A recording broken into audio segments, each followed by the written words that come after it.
요한일서 1장입니다. 태초부터 있는 생명의 말씀에 관하여는 우리가 들은 바요, 눈으로 본 바요, 주목하고 우리 손으로 만진 바라. 이 생명이 나타내신 바 된지라. 이 영원한 생명을 우리가 보았고 증거하여 너희에게 전하노니 이는 아버지와 함께 계시다가 우리에게 나타내신 바 된 자니라. 우리가 보고 들은 바를 너희에게도 전함은 너희로 우리와 사귐이 있게 하려 함이니 우리의 사귐은 아버지와 그 아들 예수 그리스도와 함께 함이라. 우리가 이것을 쓰면 우리의 기쁨이 충만케 하려 함이로라. 이 요한서신은 아마도 사도 요한이 썼을 거라고 생각을 합니다. 가장 큰 이유가 요한복음이 이 요한 1서, 2서, 3서의 배경이 되고 있는 것을 본문 가운데서 쉽게 찾아볼 수 있기 때문입니다. 이 태초부터 있는 생명의 말씀, 이 생명, 말씀 이런 표현은 다 요한복음의 표현이죠. 태초에 말씀이 계시니라 이렇게 요한복음이 시작되었습니다. 그러나 이제 요한복음서가 예수 그리스도가 누구신가, 그리스도께서 오심으로 인하여 도대체 우리에게 어떤 영적인 또 영원한 하나님의 뜻이 어떻게 드러났는가라는 것들을 말하자면 신학적인 이유와 목적을 가지고 기록했다면 이 요한서신은 전혀 다릅니다. 이것은 신학적이기보다 현실적인 문제 때문에 기록하고 있습니다. 모든 서신서들이 교회에 보낸 편지며 교회의 현실적인 문제 때문에 보내진 것입니다. 그것이 신학적인 이유 때문에 보내진 내용들도 있지만 훨씬 이렇게 공동체 안에 현실적인 문제 때문에 씌어진 것도 많이 있습니다. 대표적으로 고린도 전후서나 지금 요한서신서 같은 것이 그렇습니다. 그런데 이 현실적인 것이 뭐에 관한 것이냐 할 때 기독교인들이 세상과 어떻게 살아야 되는가 하는 이런 차원의 문제가 아니라, 그러니까 신자들이 바깥 세상을 향하여의 관계에 대한 현실이 아니라 공동체 안에의 문제들입니다. 그러니까 우리는 신앙이라는 것이 교회에 대한 기대나 신앙의 공동체에 대한 기대나 신앙 자체에 대한 기대가 이제 신앙을 가지면 그렇지 않은 자들과의 싸움이 벌어지고 외부로부터의 유혹이나 시험 앞에 선다고 생각하는데, 사실은 내부적인 시험도 외부적인 시험만큼 많다 하는 것이 요한서신서가 가르치는 것입니다. 그리고 다루고 있는 주제들입니다. 그러니까 믿음의 공동체 안에서 같은 신앙을 고백하면서 문제가 생긴다는 것을 서신서가 보여주고 있습니다. 그래서 이 초대교회 공동체에 있었던 가장 중요한 논쟁거리였다든가 골칫거리, 신앙에 대한 가장 큰 문제는 영지주의였습니다. 영지주의라는 것은 그리스 철학의 바탕을 둔 그리스 사람들이 가졌던 철학 사상 때문이었는데, 그 이원론, 그러니까 그 이원론은 육체와 정신을 나누었던 이원론입니다. 그러니까 육체는 또는 물질은 영원한 것도 아니며 영원한 가치도 아니고 그 정신을 가두어 두는 부정적인 것으로 보고, 진정한 것은 이상이요 완전히 정신 세계에만 있다고 보았습니다. 그래서 사람도 육체나 또는 세상의 물질들에 대하여 과소평가하고 부정적으로 보고 오직 정신에 대해서만 점수를 많이 주는 식의 생각을 함으로써 예수 그리스도의 성육신도 그래서 가현설까지 등장하게 됩니다. 실제로 육신을 입었을 리가 없다, 그렇게 보인 것뿐이다 라는 식의 아주 큰 신학적 반대 이론을 펴는 것도 그 뿌리에 이 헬레니즘의 영지주의가 숨어 있습니다. 그런데 이런 문제들은 지금 기독교 공동체 내에서 이런 식의 신앙으로 인하여 문제가 생기고 있기 때문에 문제가 되는 것입니다. 그것이 바깥 세상에서 기독교나 불교나 같다, 다 선하게 살자는 거 아니냐, 이렇게 나오는 건 우리가 뭐 그럴 수 있다. 예수 그리스도가 누군지 모르고 하나님이 누군지 모르니까 그렇게 얘기할 수 있죠. 그리고 뭐 큰 문제가 될 것도 없는데, 신앙 공동체 안에서 이렇게 얘기하기 시작하면 복잡해지는 것입니다. 우리가 신앙을 고백할 때 예수 그리스도를 믿는다라는 말이 하나의 관념론으로 흐를 수 있다는 것, 지난 주일에도 설교를 했습니다만, 그건 오늘날 우리에게 현대인에게도 문제일 뿐만 아니라 초대교회 교회에서부터 언제나 교회 안에 있었던 큰 신앙상의 그 거침돌이었다는 것, 오늘 이 본문을 통해서 확인해야만 합니다. 그래서 지금 이 요한서신은 다시 본문을 보시면 이렇게 되죠. 태초부터 있는 생명의 말씀에 관하여는 우리가 들은 바요, 눈으로 본 바요, 우리 손으로 만진 바라. 이것은 예수 그리스도의 오심이 육신으로 오셨다는 것을 분명히 하기 위해서입니다. 성자 하나님께서 육신으로 오셨다.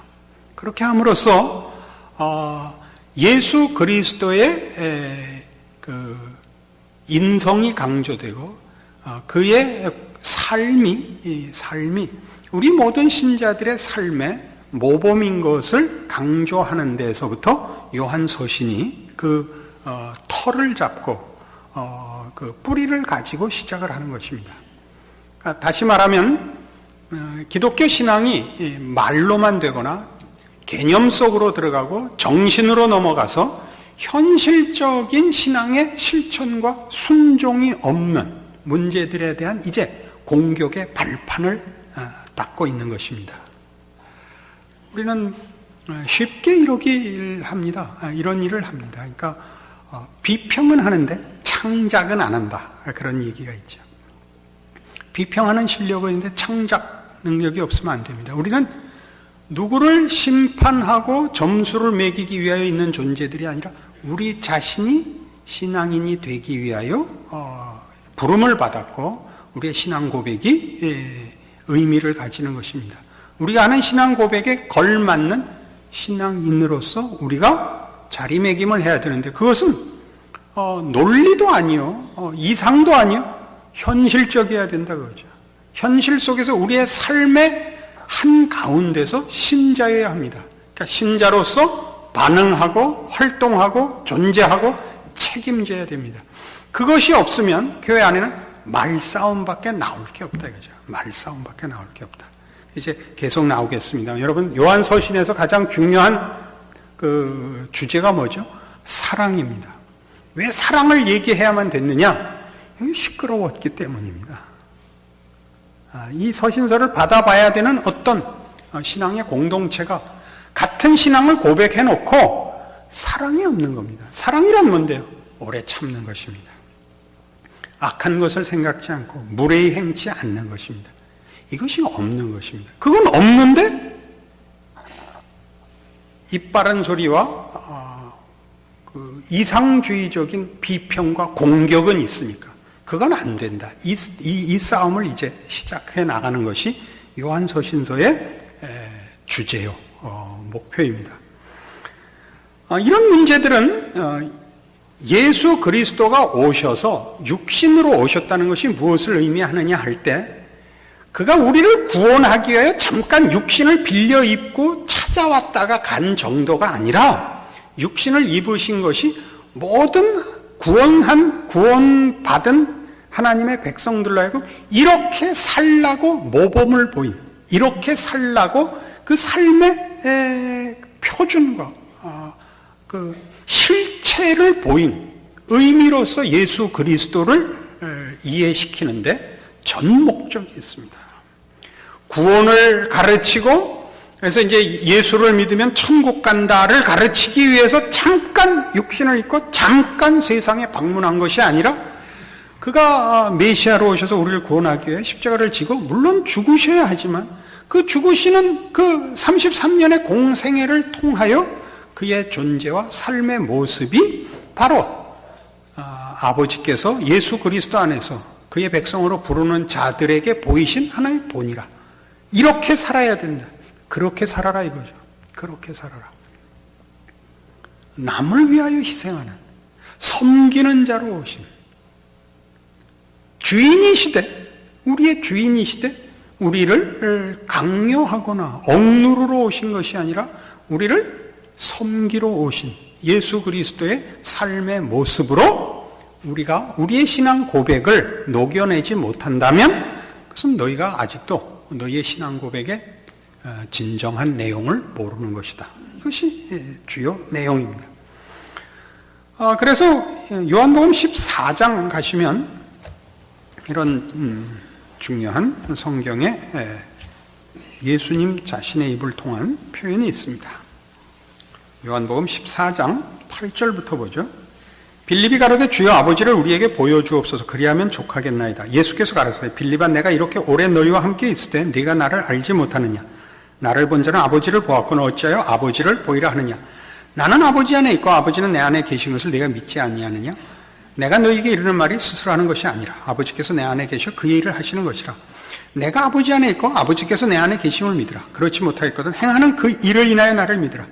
내가 진실로 너희에게 이르노니 나를 믿는 자는 나의 하는 일을 저도 할 것이요 또한 이보다 큰 것도 하리니 이는 내가 아버지께로 감이니라. 이게 실천되어야 된다 이거죠. 12절에 있는 대로 나를 믿는 자는 나의 하는 일을 저도 할 것입니다. 이걸 우리는 자꾸 기적으로만 생각을 합니다.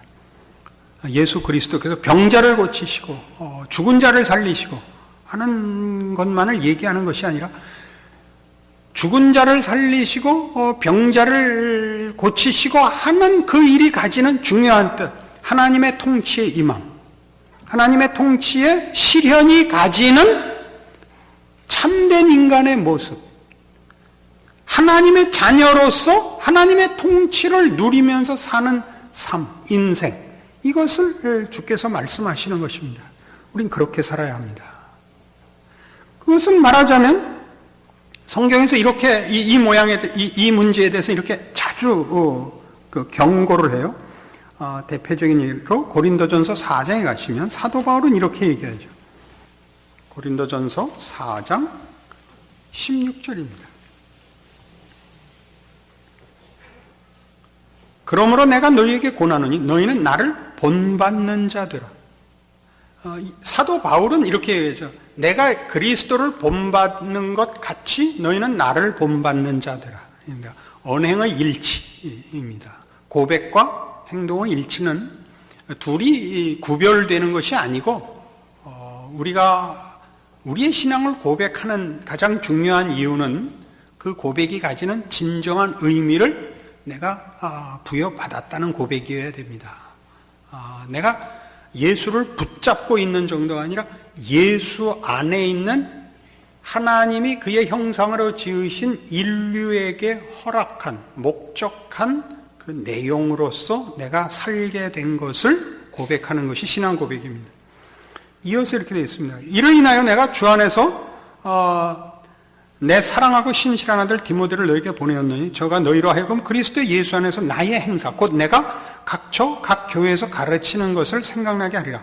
어떤 이들은 내가 너희에게 나아가지 아니할 것까지 스스로 교만하여졌으나 그러나 주께서 허락하시면 내가 너희에게 속히 나아가서 교만한 자의 말을 알아볼 것이 아니라 오직 그 능력을 알아보겠노니 하나님 나라는 말에 있지 아니하고 오직 능력이 있습니다. 여기서의 능력이 뭐죠? 여기서의 능력은 우리 로마서 1장 16절에서 보는 바와 같이 내가 복음을 부끄러워하지 아니하노니 이는 모든 믿는 자에게 구원을 주시는 하나님의 능력이 됨이라. 그 능력입니다. 구원의 능력. 구원이란 뭔데요? 죄와 사망으로부터의 해방일 뿐만 아니라 죄의 썩어짐과 부끄러움과 다른 하나님이 지으신 아름다움과 충만과 영광이 이게 구원의 능력입니다. 운명에 운명에 해당하는 보험, 티켓 정도도 아니고, 내세에 미루어질 기다림만의 구원이 아니고, 구원 얻은 모든 성도들이 새 생명, 새 인격, 새 성품, 새 사람. 그러므로 그리스도 예수 안에 있는 자에게는 결코 정죄함이 없고 누구든지 예수 안에 있으면 새 것이 되는 그것을 얘기하는 것입니다. 이것이 이상하게 우리들에게는 물론 이제 그 개인마다 다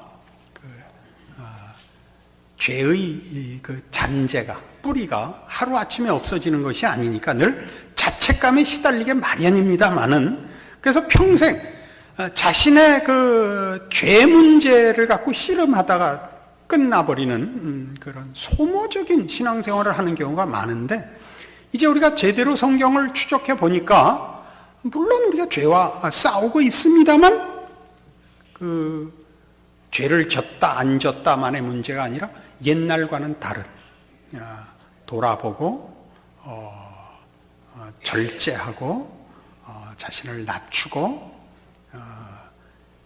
세상식으로 경쟁하지 않고 질 수 있고 하는 일들이 사실 우리에게 동시에 일어나고 있습니다. 그게 완벽하게 안 드러난다고 해서 우리는 놀라면 안 됩니다. 봄날에 싹이 돋듯이 우리 안에 사실은 조금씩 새 생명의 현상들이, 증거들이 사실은 동시에 일어나고 있습니다. 그걸 소중히 여기고 그 문제를 서로 격려해야 하는 것이 진정한 신앙 공동체의 회원들 간에 노력해야 할 일들인 것입니다. 이 경건의 능력은 바로 이것. 지금 하나님의 나라는 말에 있지 않고 오직 능력에 있다 하는 것은 각 구원받은 개인 영혼뿐 아니라 그의 전 존재가 하나님이 목적하신 사람으로서의 그 변화, 다름에 관한 것입니다. 그러니까 말로 하는 신앙이 아니고 그의 전 인격과 전 존재로 보여야 하는 신앙입니다. 이러면 아마 대부분의 싸움은 없어질 것입니다. 대부분의 싸움은 없어질 것입니다. 이 문제는 많습니다. 디모데 후서 3장에 가시면 사도 바울은 디모데에게 뭘 그렇게 가르쳤냐 하면 이 문제, 신앙이 뭐냐 할 때 디모데 후서 3장 1절부터 보죠.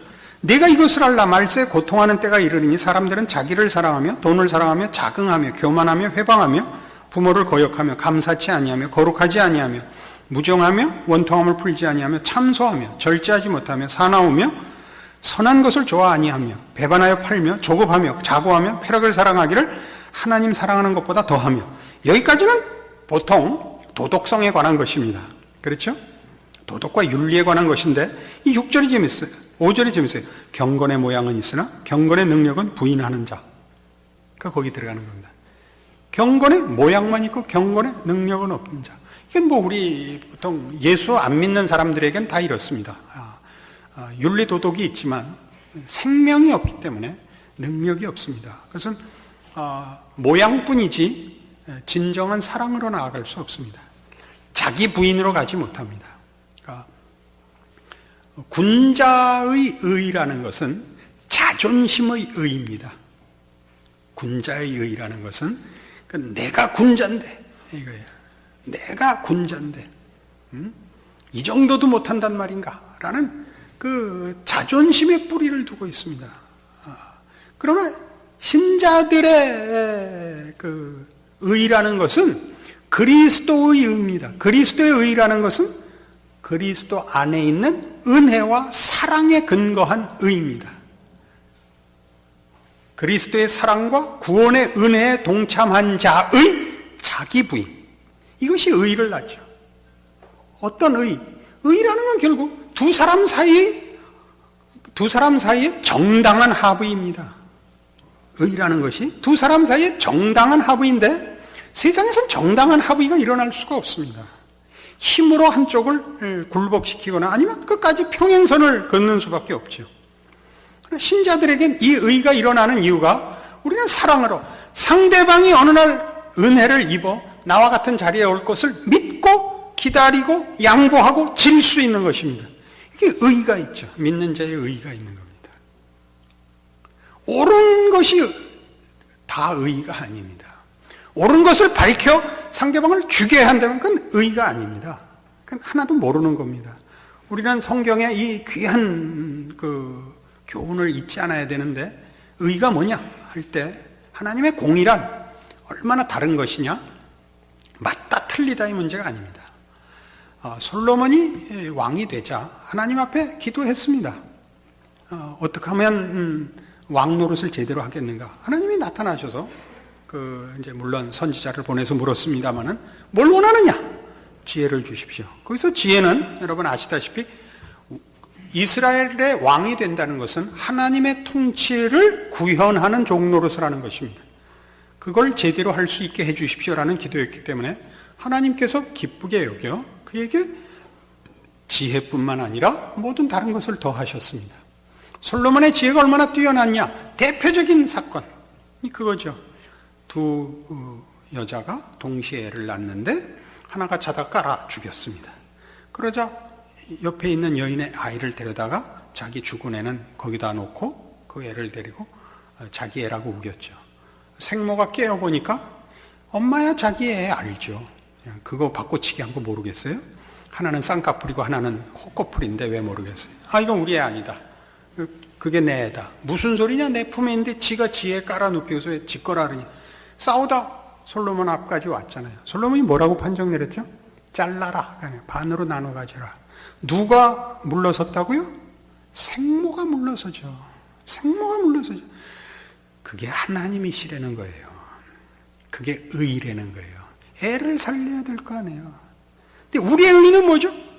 누구를 잡아야 되는가를 결정하자는 거 아니에요. 누구를 죽여야 되는가? 죽여서 세우는 의는 성경의 의가 아닙니다. 그게 성경이 사랑을 얘기하느냐면 사랑이란 의나 예나 모든 우리가 아는 고급한 덕목들을 다 합하여 최고의 경지로 최고의 수준으로 내용으로 대표할 수 있는 것이 사랑이기 때문입니다. 그러니까 그 얘기를 하는 것입니다. 경건의 모양을 가진다 하는 것은 얼마나 무서운 것입니까? 내용은 가지지 못하고 모양을 가진다는 것은 그것은 생명이 없고는 경건의 능력을 가질 수 없고 그 생명이 하나님의 사랑에 의해서 주어지지 않고는 우리의 것이 될 수 없었습니다. 이 영광을 놓치지 않아야 됩니다. 이것이 신앙생활이요 신자된 자랑이어야 한다 하는 것이 이제 성경의 가르침이죠. 이 문제에 대해서는 디모데 전서 3장에도 나옵니다. 디모데 전서 3장에서는 어떤 식으로 표현하느냐 하면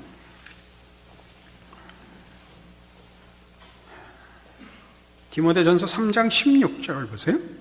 크도다 경건의 비밀이요 그렇지 않다 하느니 없도다. 그는 육신으로 나타난 바 되시고 영으로 의롭다 하심을 입으시고 천사들에게 보이시고 만국에서 전파되시고 세상에서 믿음 바 되시고 영광 가운데서 올리우셨음이니라. 크도다 경건의 비밀이요 라고 얘기할 때 그 비밀이 어디가 비밀이라는 거예요?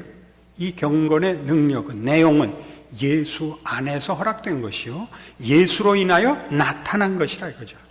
그러니까 모든 성도들에게 요구하는 것은 그겁니다. 예수를 주로 고백하면 예수를 닮으라 이거죠. 예수같이 되기를 소원하라. 그것을 책임이요 권리로 알아라. 이것이 요한서신의 가르침입니다. 우리는 계속 살펴가면서 아마 이 요한서신서를 쓸 수밖에 없었던 그 서신을 읽어야 되는 어떤 믿음의 공동체 안에 어떤 심각한 문제가 있었는지는 여기 언급이 없습니다. 그러나 거기에 말하자면 사랑으로 해결할 수 없는 문제가 있었던 거예요. 왜요? 제대로 된 경건의 능력을 갖고 있다면 어느 한쪽은 분명히 사랑을 나타냈을 텐데 그렇지 않은 쪽은 그 사랑을 거부했을 것이기 때문입니다. 그러니까 모두가 동일한 신앙 고백을 하고 있으면서도 어느 누군가는 사랑의 능력과 고백을 거부하고 있기 때문에 같은 신앙 고백을 해놓고도 같은 공동체 안에서 불편했던 문제가 심각했던 이런 문제들을 다루면서 우리가 아는 신앙 고백의 진정한 의미가 뭐냐, 신자된 특권이 뭐냐에 대한 실제적인 가르침을 우리에게 줄 것입니다. 우리는 바로 이 문제에 우리가 이 서신의 중요한 대상이라 하는 마음을 가지고 다시 한번 우리의 신앙 고백을 근본부터 돌아보고 그리고 이 신자된 참다운 내용을 누리는 일에 이제 조심스럽게 이 서신을 보낸 이에 하나님의 종의 가르침을 따라 우리의 신앙을 한 걸음 높이기로 기대합니다. 기도하십시다. 하나님 아버지 은혜를 감사합니다. 오늘 요한서신서를 통하여 우리가 익히 알고 고백하는 우리의 신앙 고백이 우리에게 과연 힘이며 내용이며 영광이며 자랑인가 돌아보았습니다.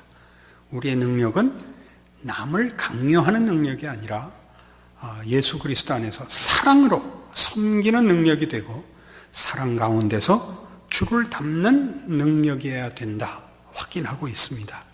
그것 고백하고 남에게 적용하지 말고 자기에게 적용하여 우리에게 허락된 은혜와 구원이 나의 누림과 자랑이 되는 신자의 참된 기쁨을 누리는 우리들 되게 하여 주시옵소서. 예수님 이름으로 기도합니다. 아멘.